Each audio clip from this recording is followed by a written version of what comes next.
Assalamualaikum warahmatullahi wabarakatuh.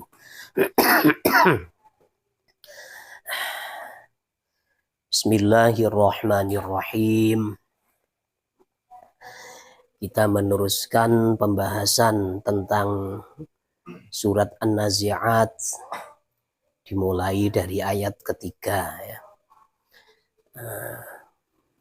A'udzu billahi minasyaitonir rajim. Was-sabihati sabha fas-sabiqati sabqa falmudabbirati amra yauma tarjufur rajifah tatba'uha radifah qulubu yauma idzin wajifah absaruha khashi'ah yaquluna a inna lamarduduna fil hafirah a idza kunna 'idhaman nakhirah qalu tilka idzan karratun khasirah fa innama hiya zajratun wahidah fa idza hum bisahirah. Shadaqallahul azim. Was-sabihati sabha. Kalau dalam terjemahan Al-Quran terjemah artinya adalah malaikat yang turun dari langit ya. Tapi ini tafsirannya berbeda-beda. Dalam tafsir Munir karya dari Syekh Nawawi Al-Bantani Al-Jawi, was-sabihati sabha itu ditafsiri dengan wal malaikatil ladzina yanzi'una nafsas salih demi malaikat yang mencabut ruh atau jiwa orang solih ya. Yasullunaha sallan rafiqon, dengan mencabut yang halus. Mencabutnya itu dengan pencabutan yang halus seperti mencabut pedang. Mencabut pedang kan nyaris tidak tidak menyentuh sarung pedangnya itu kan ya. Nyaris. Tapi kalau orang kafir kan kemarin dibahas seperti menarik ranting yang banyak cabangnya dari dari bulu ya, dari kain wol itu seperti itu ya. Jadi agak sedikit sulit, kemudian banyak yang nyantol ya. Tapi kalau seperti mencabut pedang kan serit gitu ya. Sulunaha ini salan, ada salah satu sahabat itu yang disebut sebagai Saifullahil Maslulah ya. Saifullahil Maslul ya, pedang Allah yang terhunus. Jadi menarik dari sarung pedangnya itu adalah menghunus kan begitu. Siapa beliau? Yaitu Sayyidina Khalid bin Walid. Saifullah al-Maslul ya. Kalau dalam tafsir sebelahnya was-sabihati sabha, yaitu tafsir di sini kitab ini ada dua tafsir. Tafsir Syekh Nawawi ini ada yang di tengah, kemudian tafsir yang di sebelahnya karya dari Al-Imam Abil Husain Ali bin Ahmad Al-Wahidi, namanya tafsir Wajiz. Yang di sebelahnya ini. Kalau menurut dari tafsir Wajiz, was-sabihati sabha ya, demi bintang, demi beberapa bintang yang bertasbih di angkasa, begitu. Mana ini yang benar? Wallahu alam ya. Kita kalau urusan antar para ulama, kita tidak usah mentarjih, tidak usah mentarjih mana yang benar mana yang salah. ya biarkan mereka berpendapat masing-masing ya. Ini kan urusannya kan bukan urusan yang urgent, jadi jangan sampai wah ini Syekh Nawawi ini salah ini, jangan sampai, itu namanya suladab ya. Wasabihati sabaha. Diterangkan dalam tafsir Munir karya Imam Nawawi ya. Wasabihati sabaha, malaikat yang mencabut nyawa orang yang solih, menghunusnya dengan penghunusan yang pelan-pelan ya. Kemudian dicabut pelan-pelan, thumma yatrukunaha ya, hatta tastariha thumma yastakhrijunaha ba'da dzalika birifqin wa latafatin li alla yasila ilaihi alamun wasyiddah ya.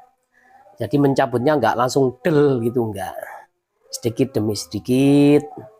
Ketika malaikat ini merasa yang dicabut ini yang dicabut nyawanya agak kesakitan, ditinggal dulu ya. Kemudian ditarik lagi ya. Fasabiqati sabqa. Kemudian malaikat-malaikat yang berpacu ya, yang mempunyai kecepatan, sabqon, dengan pacuan ya. Maksudnya dalam tafsir Wajiz dengan tafsir Nawawi ini, tafsir Imam Nawawi sama ini ya tafsirannya. Fal malaikatil ladzina yudabbiruna umural ibad. Masya Allah, keliru. Wal malaikatil ladzina yasbiquna bi arwahil mu'minin ilal jannah wa bi arwahil kafirina ilan nar. Kemudian yang di tafsir Wajiz fasabiqat ay arwahil mu'minina. Jadi as-sabiqat itu maaf, ada perbedaan ternyata ya. As-sabiqat itu kalau dalam tafsir Wajiz ditafsiri dengan ruh-ruh orang yang beriman ya, yang melaju ke arah malaikat ya, syauqan ila liqaihi, karena sudah rindu bertemu dengan Allah. Waqila an-nujumu yasbiqu ba'duha ba'dhan fis sairi. Ada tafsir yang lain, tapi ini pendapat yang lemah ya. Yang dimaksud fasabiqat itu adalah bintang-bintang yang saling berpacu satu sama lain ya, dalam perjalanannya itu. Kan ada bintang itu berjalan, kan ada bintang jatuh katanya itu ya. Bintang jatuh biasanya orang-orang berdoa ini kalau di halayak umum seperti itu ya. Fal mudabbirati amra ay fal malaikatil ladzina yudabbiruna umural ibad. Kemudian para malaikat-malaikat yang mengatur urusan hamba-hambanya Allah ya. Kalau dalam terjemahan Al-Quran terjemah, malaikat yang mengatur urusan dunia. Ya ini tidak berbeda jauh ya. Mengatur urusan hamba-hamba Allah. Hamba Allah itu kan banyak. Hamba Allah itu ada yang dari jin, ada yang dari manusia. Ini yang mukallaf ya, yang diberi beban ibadah. Kemudian ada hamba Allah ya, ciptaan Allah itu yang tidak diberi kewajiban ya, seperti para hewan, baik yang di darat maupun yang di air. Ini semuanya urusan mereka itu diatur oleh malaikat ya. Yang ngaturnya itu kalau hamba-hamba manusia dan jin ya, ngaturnya itu mencatat amalnya, kemudian ada yang memberi rezeki, mengantar rezeki dari Allah itu. Ini para malaikat-malaikat ya. Dan di sini qala Abdurrahman ibnu Sabit yudabbirul amra fid dunya arba'atun minal malaikah. Yang mengatur urusan dunia ini ada 4 malaikatnya. Jibrilu wa Mikailu wa malakul mauti wa Israfil. Yang pertama adalah malaikat Jibril. Malaikat Jibril, kemudian malaikat Mikail, malaikat Israel, kemudian malaikat Israfil. Ini yang berhubungan dengan dunia ini. Berhubungan dengan hamba-hamba Allah ya. Malaikat itu banyak sekali jumlahnya. Dulu diterangkan oleh Ustadz Zainal dalam kitab Tauhid ya. Kitab apa itu dulu lupa namanya ya. Ya itu. Ada malaikat itu yang menyangga arsy, ada malaikat itu yang menjaga langit, ada yang menjaga neraka, ada yang sebagai resepsionis surga, malaikat Ridwan ya. Dan yang berhubungan dengan bumi ini 4 malaikat. Yang pertama adalah Jibril, Mikail, Israel dengan Israfil. Terus malaikat Jibril ini kalau urusan mengatur dunia, tugasnya apa? Fa'amma Jibrilu fahuwa muwakkalun biryah wal junud. Malaikat Jibril ini adalah malaikat yang dipasrai urusan angin. Angin yang bertiup itu urusannya adalah malaikat Jibril ya. Kemudian mengatur tentara.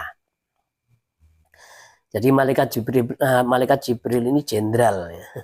Jenderal dari pasukan malaikat yang ngatur.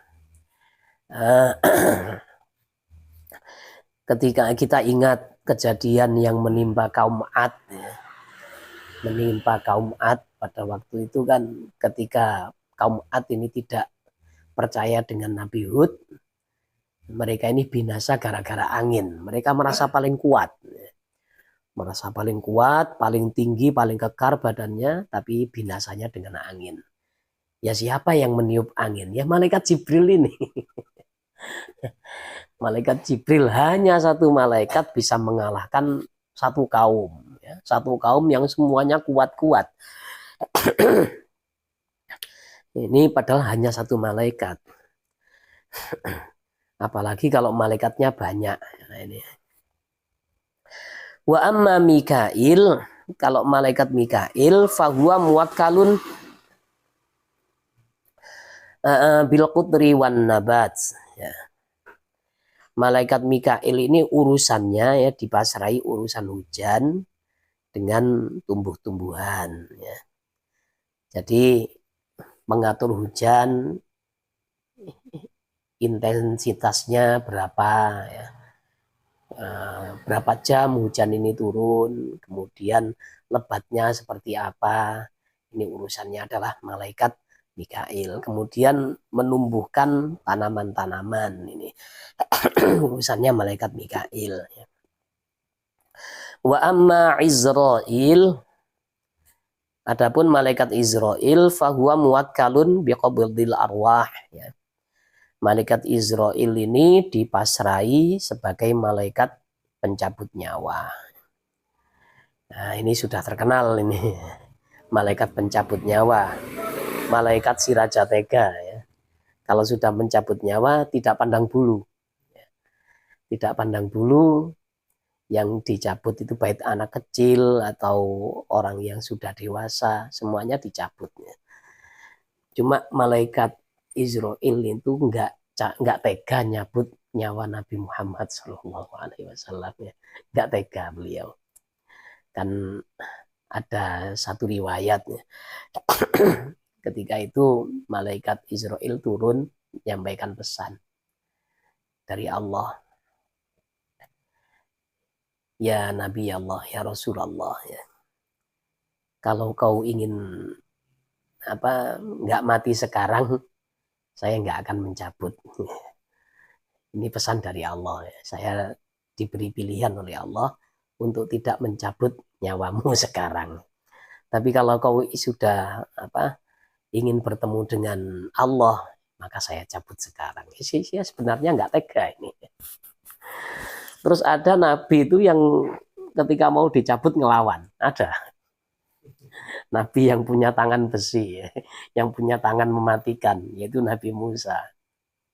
Ketika mau dicabut ditempeleng itu.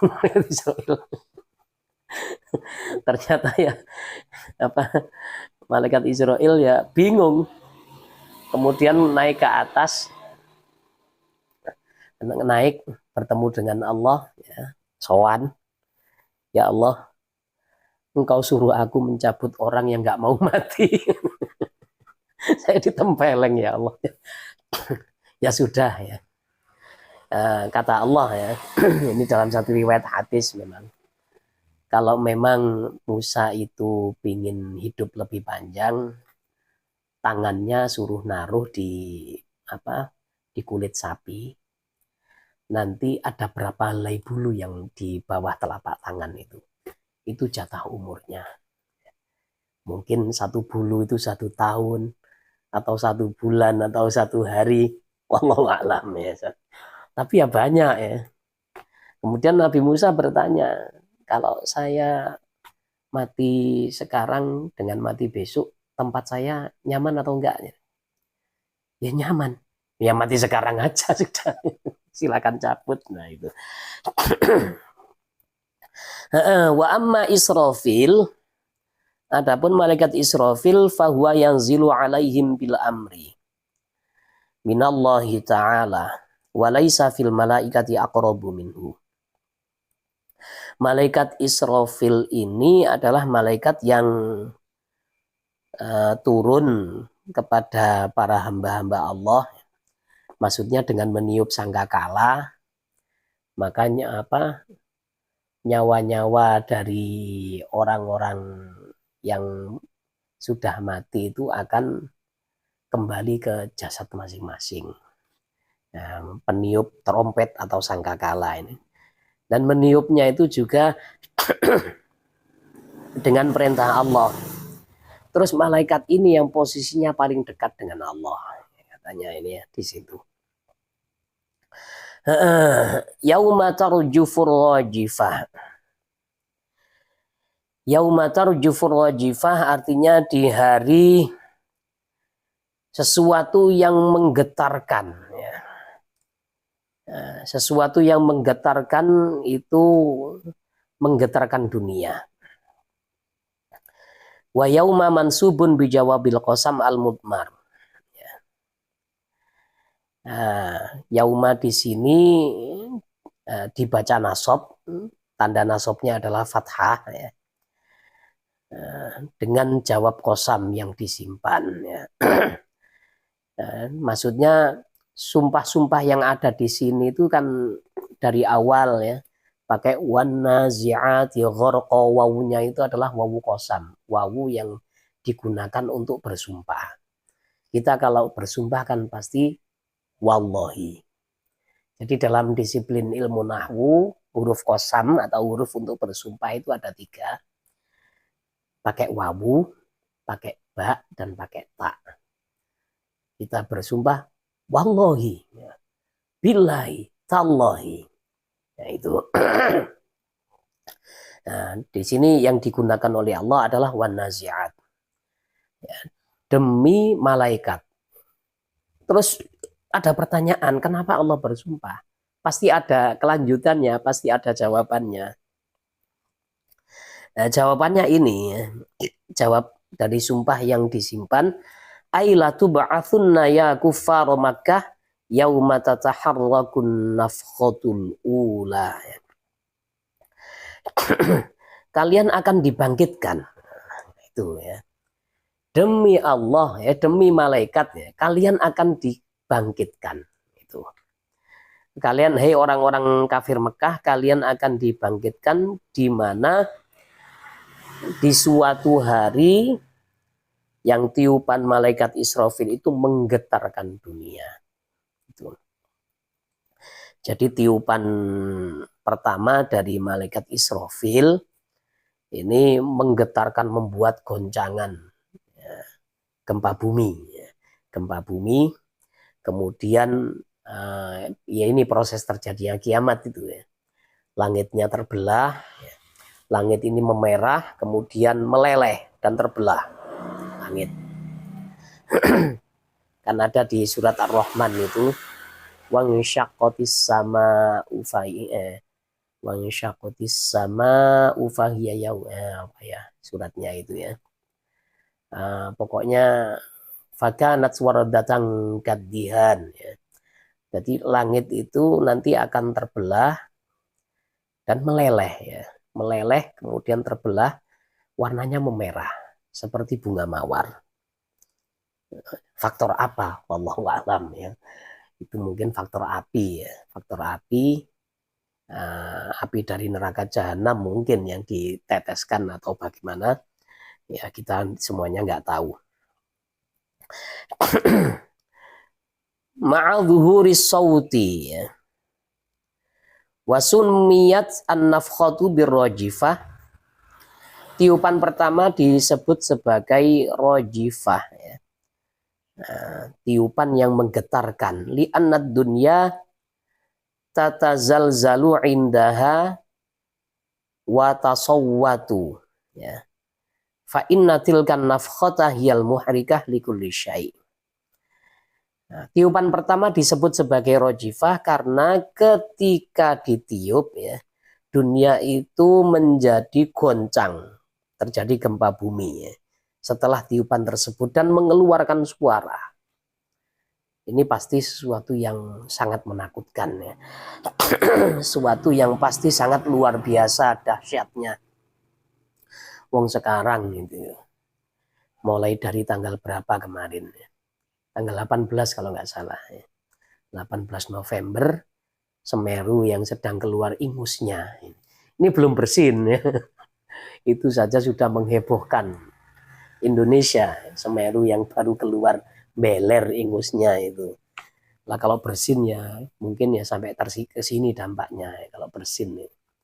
Nah, erupsi Semeru sudah seperti itu, apalagi nanti kalau terjadi hari kiamat yang semuanya ini serba bergoncang, kemudian bintang-bintang ini saling bertabrakan ya. Planet-planet juga bertabrakan, intinya alam semesta ini kacau kemudian hancur. Itulah. Dan memang tiupan pertama ini yang menggerakkan semuanya sebagai pertanda ya. Tatsba'uhar radifah ya. Yang diikuti oleh radifah. Radifah ini ditafsiri sebagai tiupan yang kedua ya. Ay an-nafkhatu tsaniyah war radifatu rajfatun ukhra tatsba'ul ula. Fataqtaribu al-ardu li ihya'il mauta. Kama darabat fil ula li mautil ahya.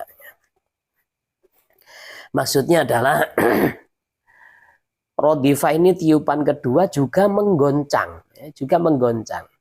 Tapi goncangannya ini untuk menghidupkan yang mati, goncangannya. Seperti halnya ketika bumi goncang, ketika dunia ini goncang pada tiupan pertama, goncangannya itu untuk mematikan makhluk-makhluk yang bernyawa, itu ya.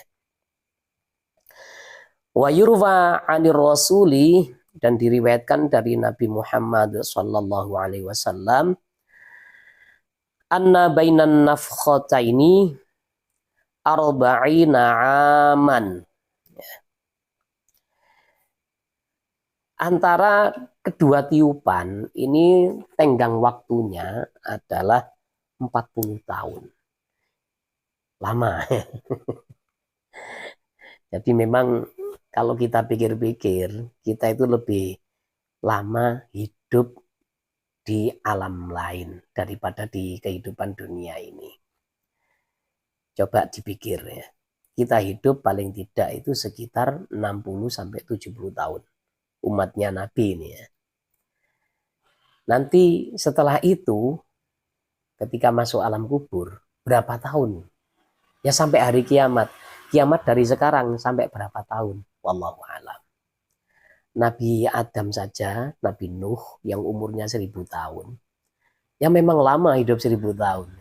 Nah sekarang sudah ada di dalam kubur sudah berapa tahun sekarang? Tahun yang terhitung Masehi dari Nabi Isa saja sudah 2025. Lah apalagi tahun-tahun yang memang belum terhitung sebelum tahun Masehi, sebelum tahun dari Nabi Isa. Itu sudah berapa tahun ya? Sudah ribuan tahun, bahkan sampai mencapai ya sekitar 7.000 lebih ya. Jadi lebih lama di alam kubur sebenarnya kita itu. Di alam kubur belum lagi nanti ketika hari kiamat di tiupan pertama sampai kedua plus 40 tahun. Kita hidup di alam barzah lagi plusnya tambah 40 tahun lagi. Kemudian dibangkitkan dari alam kubur. Nah, ya jelas lebih lama soalnya waktunya ini sudah tidak ada batas waktu. Sudah tidak ada akhir nanti ya. Kehidupan yang sudah tidak ada kematian. Jadi kalau kehidupan di dunia ini disia-siakan, ya, na'udzubillah, ya, semoga kita bisa memanfaatkannya. Ya. Kehidupan sementara di dunia ini modal untuk keselamatan dan kenyamanan di kehidupan yang sesudahnya. Kalau di kehidupan yang sekarang itu digunakan untuk hal-hal yang positif, digunakan untuk ngaji, digunakan untuk ibadah, mencari ilmu, ya. Nah, dan lain-lain yang semuanya serba positif. Nanti panennya ya, banyak ya, panennya nanti banyak nanti di alam selanjutnya. Tapi kalau di dunia ini hidupnya dihabiskan hanya untuk bersenang-senang, sampai lupa ibadah, tidak pernah bersedekah, ya, tidak pernah ingat kepada Allah.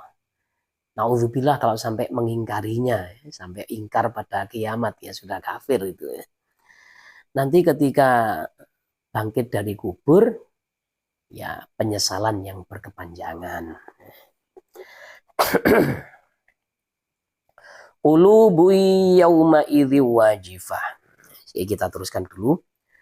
Wa yurwa anna fi hadhil arba'ina yumtirullahul arda wa yasiru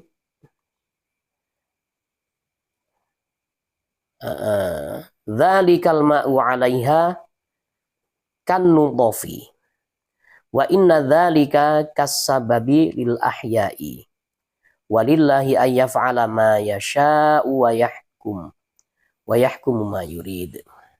Dan diriwayatkan bahwa dalam masa 40 tahun ini Allah akan menghujani dunia, akan memberikan air hujan. Dan air yang turun selama 40 tahun itu fungsinya seperti nutfah, seperti air sperma. Air sperma, dan itu merupakan sebab dari kehidupan makhluk-makhluk yang sudah mati. Ya ini semuanya kudrah Allah ya, takdir dari Allah. Allah melakukan apa saja tanpa ada intervensi, tanpa ada intimidasi. Ya. Allah adalah penguasa mutlak ya, dengan kekuasaan yang tidak terbatas. Qulubu yauma idzi wajifah. Hati-hati ya pada waktu di hari itu ya. Hati-hati para makhluk ya. Di waktu itu takut. Ya. Wajifah itu sebenarnya artinya berdebar-debar ya.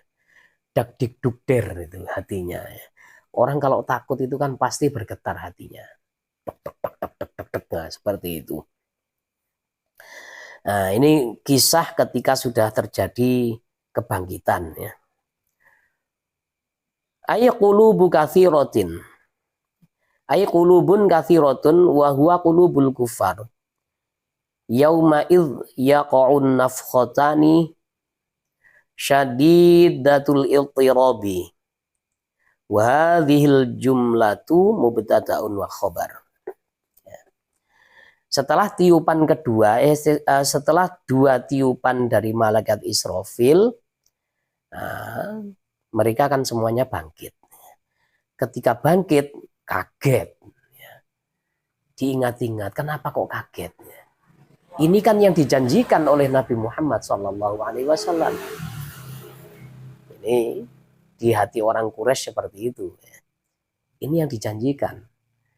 Nah, jadi semuanya ingat. Kemudian kaum-kaum nabi-nabi terdahulu juga begitu. Ini para nabi-nabi kita ini sudah mengingatkan. Nabi Soleh, Nabi Hud, semuanya sudah mengingatkan tentang hari ini. Aduh, gimana? Ternyata kita salah. Yang namanya salah ya pasti bergetar. Kalau orang nggak punya salah, ya pasti santai, aman, damai, sentosa. Nah ini namanya punya salah salah keyakinan. Mereka berkeyakinan kalau sudah mati ya seperti ayam, itu udah seperti binatang nggak pernah bangkit. Akhirnya bingung, waduh ya bagaimana ini, berdebar-debar. Wah gawat ini, dulu sudah diperingatkan. Dan setelah ini pasti prosesnya panjang ini. Pasti prosesnya lebih menyakitkan. Nah itu. Absaruha khasyi'ah. Mata-mata mereka semuanya hina ya. Mata-mata mereka ini semuanya tertunduk, khusyuk ya.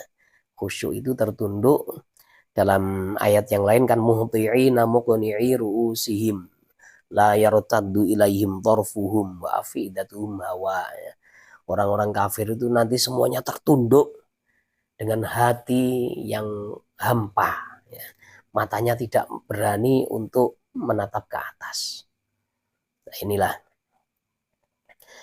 Ini kejadian yang terjadi setelah hari kiamat. Kemudian di belakang ayat ini kan ada ayat yaquluna inna lamarduduna fil hafirah.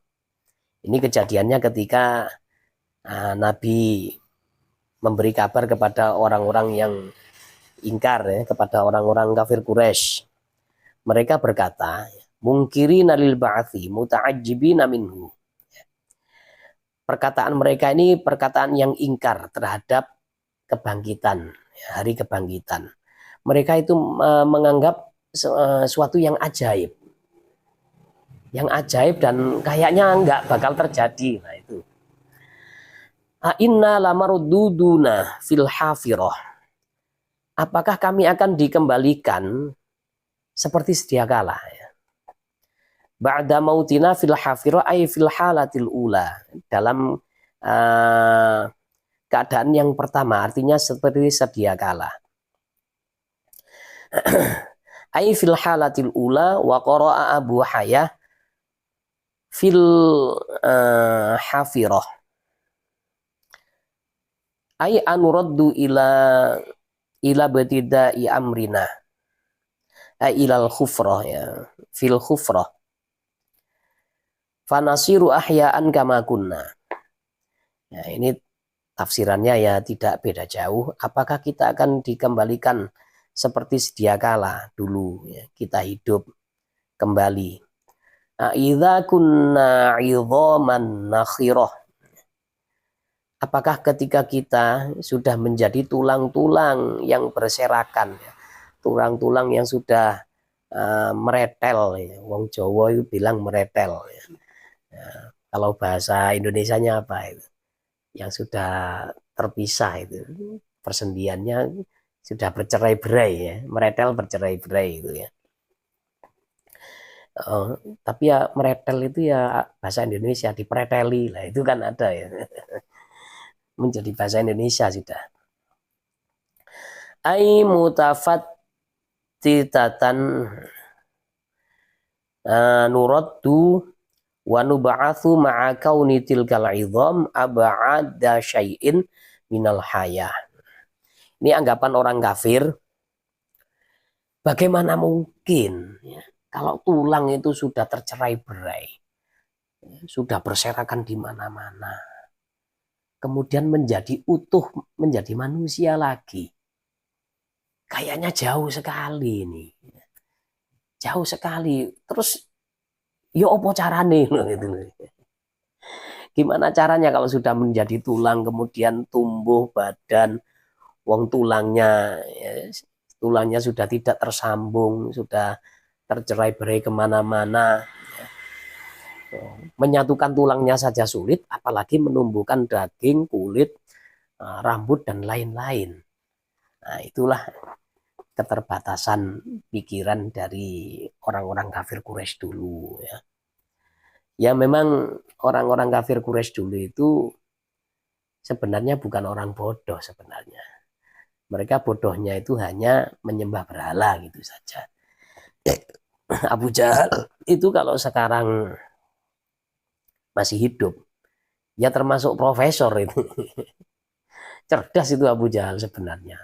Tapi kalau dibandingkan Nabi ya jauh ya. Sebenarnya jenius. Yang merencanakan pembunuhan Nabi ya di Darun Nadwah itu yang pendapatnya disepakati dan diputuskan oleh iblis, pendapatnya disetujui. Iblis menyamar sebagai Syekhun Najdi, ya, orang tua dari daerah Najd. Itu kan pendapatnya Abu Jahal. Bagaimana pendapatnya Abu Jahal? Supaya ketika Nabi ini dibunuh, Banil Hashim dengan Banil Muthalib ini tidak menuntut dan masalah selesai, tidak terjadi perang saudara. Ya. Maka Nabi ini harus dimasa. Gitu. Harus dibunuh bersama-sama. Dari semua kabilah, begundal-begundalnya ini, preman-premannya yang masih muda-muda, yang semangat-semangat, dipersenjatai dengan pedang beracun. Lalu ditebas bareng-bareng. Gitu. Nanti kalau nuntut orang banyak kan tidak bisa. Gitu. Seperti ada cerita di Lumajang ini kan. Dulu di daerah Gujialit, daerah bukan Gujialit ya. Itu loh. Daerah yang di atas itu. Ya Allah lupa, Masya Allah. Daerah di atasnya Bodang. Bodang ke atas, kemudian Pakel ya, Pakel. Daerah Pakel dulu itu kan ada seorang residivis. Dia ini nggak segan-segan membunuh dan memang berdarah dingin. Kemudian dibunuh, yang bunuh ini langsung instruksi dari kepala desa. Karena memang si Raja tega. Kalau membunuh itu tidak ada rasa belas kasihan. Akhirnya harus dibunuh orang ini. Harus dimusnahkan. Sudah bukan orang Pakel asli. Dia pelarian dari Pasuruan karena diburu polisi. Nah, bertempat di situ meresahkan warga.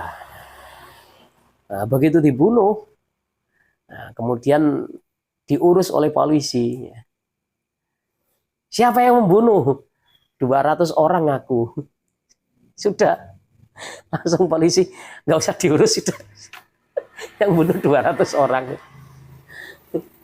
Ya memang dibunuh dengan sadis memang. Ya, dipukuli, kemudian dipukuli, dibacok, nggak mempan. Orangnya memang kebal senjata pada waktu itu. Jadi dipukul, terus diinjak-injak, diseret-seret, entah bagaimana. Sudah. Pokoknya mati sudah.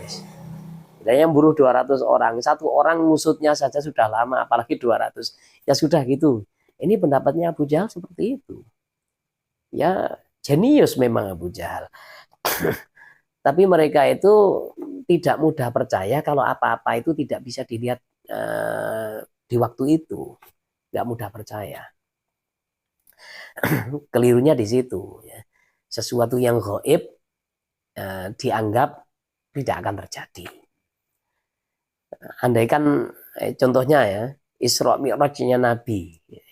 Ini orang Quraisy kan banyak yang nggak percaya.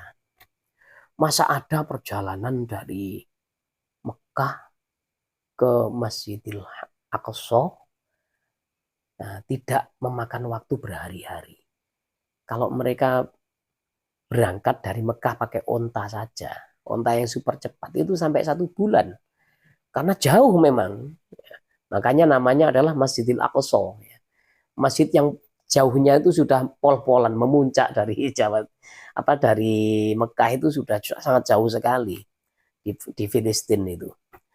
Nah ini andai kan mereka itu hidup di masa sekarang, mungkin nggak akan ingkar.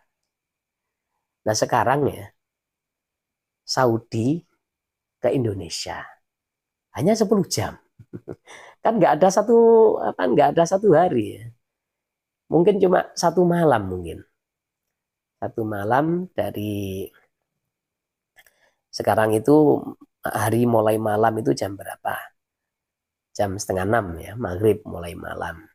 Kemudian tuluknya atau terbitnya matahari itu sekitar jam 5 lebih berapa?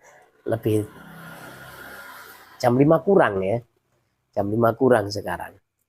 Ya itu kan masih 11 jam perjalanan. Jadi perjalanan dari Mekah ke Indonesia atau Indonesia ke Mekah itu nggak sampai memakan waktu satu hari. Padahal sangat jauh. Melebihi jauhnya Mekah ke Palestina. Nah itu. Kalau mereka hidup di zaman sekarang mungkin ya iman mungkin. Tapi wallahu alam ya. Kalau hatinya sudah ditutup oleh Allah ya. Ya karena mereka memang tidak mudah percaya untuk sesuatu yang gaib. Nah itu repotnya. Sementara kita itu orang yang beriman harus alladzina yu'minuna bil ghaibi. Kita harus iman pada sesuatu yang gaib ya. Asal sumbernya benar. Sumbernya siapa? Ya sumbernya dari Rasulullah Shallallahu Alaihi Wasallam itu. Mereka berkata seperti itu ya. Wa qara'a Hamzatu wa Asim nakhirah. Nakhirah bi alifin ay farighah tamurru bihar rih ya. Fayusma'u laha sautun. Maksudnya ketika tulang-tulang itu kosong, bolong, melompong itu. Sumsumnya nggak ada. Kan di dalam tulang kan ada sumsum itu ya. Kalau sudah melompong nggak ada sumsum, otomatis kan mau tumbuh daging itu kan sulit. Gitu. Nah, pernah ada kawan ya kecelakaan, kakinya ini terlindas mobil. Nah itu dibalut pakai gip kan, dibalut. Nah, dagingnya semuanya dibuang, tinggal tulangnya. Tinggal tulang dengan otot-otot itu sudah ya. Daging-dagingnya kan memang sudah busuk karena ya terlindas mobil, ban mobil. Nah itu katanya dokter, kita lihat sumsumnya. Kalau sumsumnya masih basah, masih ada, diharapkan masih ada daging yang bisa tumbuh. Kalau sumsumnya sudah nggak ada, ya dipotong kakinya. Ya Allah, teman kami ya, teman bermain terbang rebana itu, teman Banjarian itu. Ya ini pendapat dari tilka idhaman nakhirah, dibaca nakhirah, riwayat dari Imam Asim, Imam Hamzah. Kalau sudah kosong melompong, kalau ada angin biasanya bersuara itu. Wa qara'a Nafi' wa Ibnu Amir wal Kisai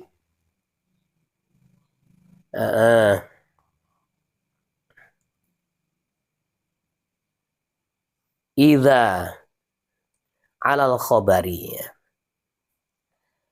Kalau Imam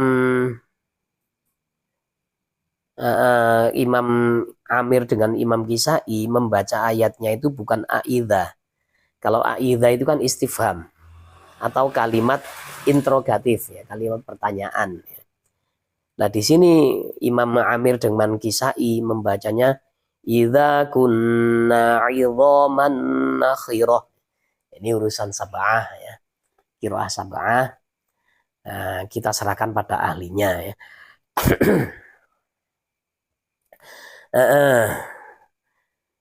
Qalu tilka idzan karratun khasirah. Mereka berkata, tilka, hal itu, ayir roja'atu ilal hayah, maksudnya dikembalikan ke hidup lagi. Idzan, ya. Kalau begitu, karrotun khosiroh adalah pengembalian yang merugikan. Ai idza rudidna ilal halatil ula wa sahha dzalika karratun wa sahha dzalika karratun khosirah.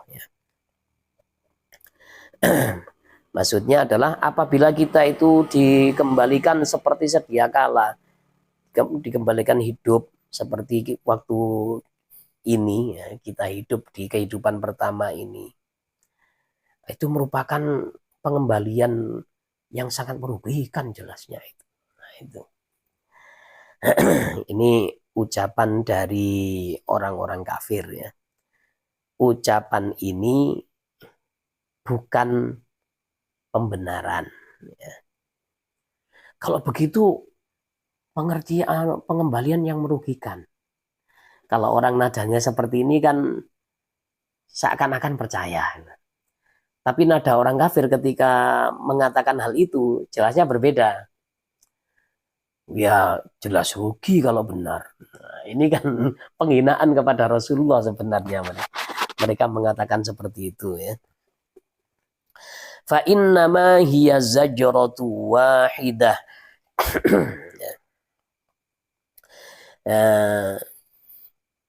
Ini tafsirannya adalah la tahsabu tilkal karrah su'batan indallah bal hiya sahlatun hayyinah fi qudratihi.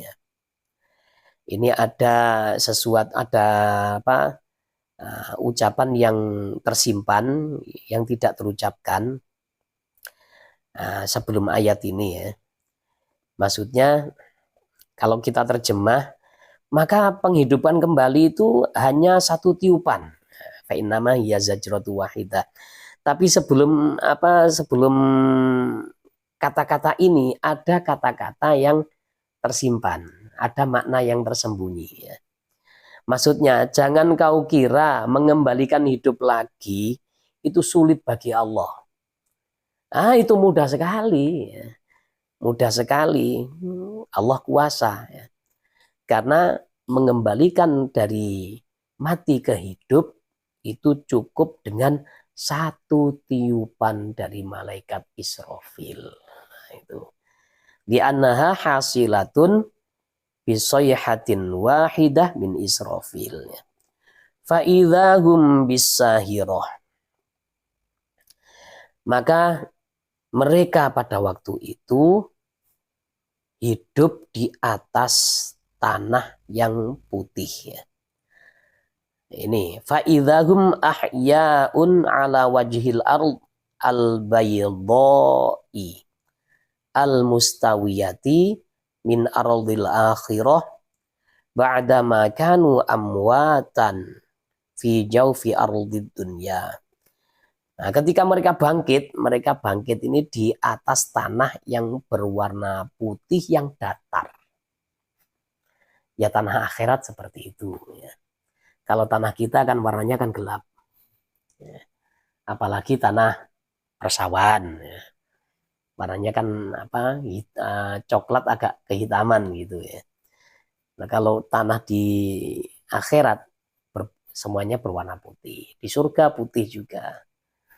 Kita kalau membayangkan, ya, seperti apa, ya, tanahnya putih, ya. Rumah kalau semuanya putih itu kan ya asik, ya. Temboknya putih, pintunya putih, kemudian lantainya putih, kelihatan bersih, nggak ada kotoran, kan ya indah sebenarnya. Itu setelah mereka ini mati di dalam perut bumi dunia, ya. Perut dalam tanah dunia, ya. Nah, jadi setelah dikubur lama, kemudian mereka bangkit, tanahnya sudah berwarna putih, ya. Ini tanah kehidupan akhirat, ya. Nah, bagi orang-orang yang beriman, hidup di dalam tanah atau di alam barzakh. Ya, kalau istilahnya orang sekarang kan mati, tapi sebenarnya nggak mati, pindah alam itu aja. Soalnya kita bisa berkomunikasi di dalam kubur itu, bisa omong-omongan dengan malaikat, menjawab pertanyaan malaikat, ya. Bisa mendengarkan orang yang ada di atas kita. Nah, itu kan berarti ya hidup, tapi hidupnya di alam lain itu. Bagi orang-orang yang beriman, ketika di alam barzakh yang begitu lama sampai ribuan tahun, ketika mereka dibangkitkan, ini mereka seperti, loh, kok waktunya kok singkat sekali kami hidup di alam barzakh itu. Nah, kalau orang-orang yang kafir di alam barzakh, ya karena mendapat azab kubur ya, sangat menyakitkan ya, lama sekali rasanya ya. Kalau orang-orang yang beriman, nah, kan mendapatkan kenikmatan kubur, sudah dibarengi dengan amalnya dirupakan sebagai wanita yang cantik, ya. Nah, hanya berdua di dalam kubur, kemudian diperlihatkan surga. Jadi waktu yang sedemikian lama ini nggak kerasa. Ketika dibangkitkan dari kubur, wah, kita sudah pindah alam lagi. Itu ya. Inilah tafsir-tafsir dari ayat-ayat surat An-Nazi'at ya.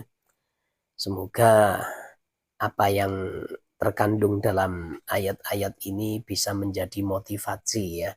Bisa menjadi motivasi kita untuk semakin taat kepada Allah, semakin bertakwa, dan semakin semangat dalam menjalankan ibadah. Subhanakallahumma bihamdika asyhadu an la ilaha illa anta astaghfiruka wa atubu ilaik. Assalamualaikum warahmatullahi wabarakatuh.